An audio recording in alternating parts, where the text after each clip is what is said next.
নমস্কার ছাত্রছাত্রীরা, আশা করি তোমরা সবাই খুব ভালো আছো।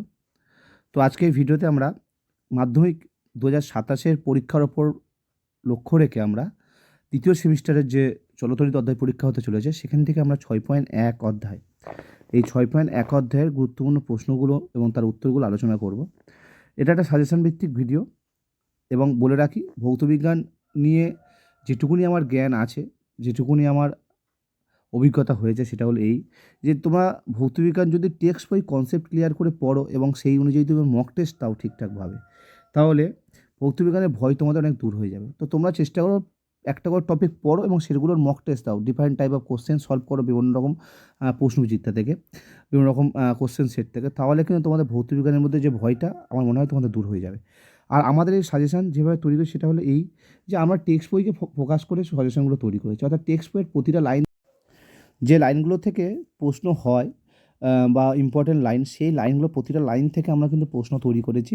অর্থাৎ তোমরা যে এই সাজেশানটা পাবে যখন তোমরা আমাদের কাছে সাজেশান তোমরা কিনবে, তোমরা টেক্সট বইয়ের গুরুত্বপূর্ণ প্রশ্ন উত্তর তো পাবে, তার মধ্যে তারপরে বিগত 8-10 বছরের মাধ্যমিকে যে প্রশ্নগুলো এসছে ওই অধ্যায় থেকে পার্টিকুলারলি তার প্রশ্ন উত্তরগুলো তোমরা পেয়ে যাবে। অর্থাৎ কমপ্লিট তোমাদের সাজেশান দিচ্ছি। আশা করি এগুলো তোমরা যদি কমপ্লিট ভালো করে কনসেপ্ট ক্লিয়ার করে পড়ে যাও, তো 70-80% প্লাস নাম্বার তোমরা পেয়ে অবশ্যই আনতে পারবে। আর ঠিকঠাকভাবে যদি পড়ে দিতে পারো তাহলে তার চেয়ে বেশিও আসতে পারে। যাই হোক, আমরা যে প্রশ্নগুলো নিয়েছি সেগুলো আলোচনা করব তোমাদের সাথে। আশা করি ভিডিওটা তোমাদের কাছে গুরুত্বপূর্ণ লাগবে। চলো, প্রথম প্রশ্ন কী নিয়েছি দেখো, একটি ইলেকট্রন আধানের মান কত কুলম্ব? কুলম্বের সূত্রটি লেখো, গাণিতিক ব্যাখ্যা দাও। খুব ভালো প্রশ্ন এটা। আচ্ছা, পরের প্রশ্ন 3-এর দাগের প্রশ্ন, শূন্য মাধ্যমে এসআই পদ্ধতিতে কে এর মান কত? কুলম্বের সূত্র কোন আধানের ক্ষেত্রে প্রযোজ্য নয়? খুব ইম্পর্টেন্ট প্রশ্ন। 1 কুলম্ব সমান কত ইএসই? তড়িৎ বিভব কাকে বলে? তড়িৎ বিভবের মাত্রাটি লেখো। বিভব প্রভেদ বা বিভব পার্থক্য কাকে বলা হয়? 1 স্টার্ট ভোল্ট সমান কত ভোল্ট? তড়িৎচালক বল কাকে বলা হয়? দুটি উৎস লেখো। তড়িৎচালক বল ও বিভব পার্থক্যের মধ্যে দুটি পার্থক্য। আচ্ছা, মুক্ত বর্তনীতে তড়িৎ কোষের দুই মেরুর মধ্যে বিভব পার্থক্য। আচ্ছা, এটা উত্তরটা লেখা আছে, সরি, 12 দাগের প্রশ্ন। আচ্ছা, তড়িৎ প্রবাহ মাত্রা কাকে বলে? এর এসআই পদ্ধতিতে একক কী? এবার অতিরিক্ত গুরুত্বপূর্ণ প্রশ্ন এই অধ্যায় থেকে, যেগুলো মোটামুটি বিগত বছরে বিভিন্ন স্কুলের পরীক্ষায় বিশেষ করে আজ এসেছে। তড়িৎ আধান কয় প্রকার? আধানের কোয়ান্টাম নীতি কী? আধানের এসআই একক কী? আধানের সিজিএস এককটির নাম কী? তড়িৎ আধানের সংরক্ষণ সূত্রটি লিখি। কুলম্বের কে এর মান কোন কোন বিষয়ের উপর নির্ভর করে? খুব ভালো ভালো প্রশ্ন। তড়িৎ ভবক কী জাতীয় রাশি? সিজিএস পদ্ধতিতে বিভব পার্থক্যের একক।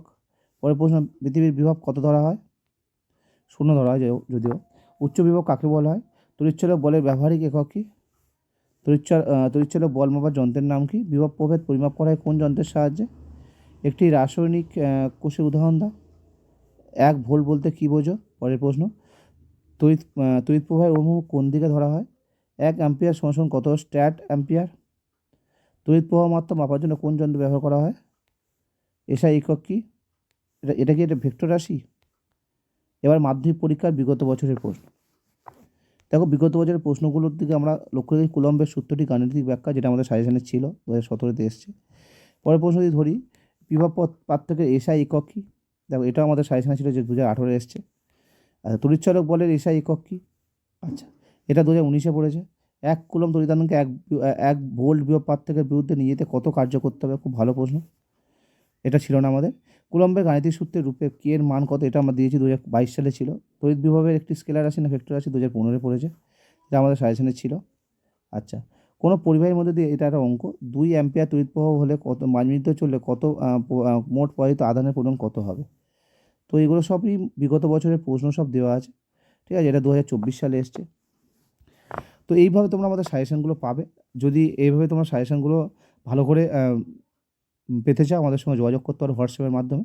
আশা করি তোমাদের যে এইগুলো কমপ্লিট ভালো করে পড়লে আর টেক্সট বই পড়লে মানে কভার হয়ে যাবে ভৌতবিজ্ঞান বই, আর ঠিকঠাকভাবে পরীক্ষা যদি তোমরা দিতে পারো, আশা করি কাজ হয়ে যাবে। তো ধন্যবাদ, দেখা হচ্ছে পরের ভিডিও নিয়ে।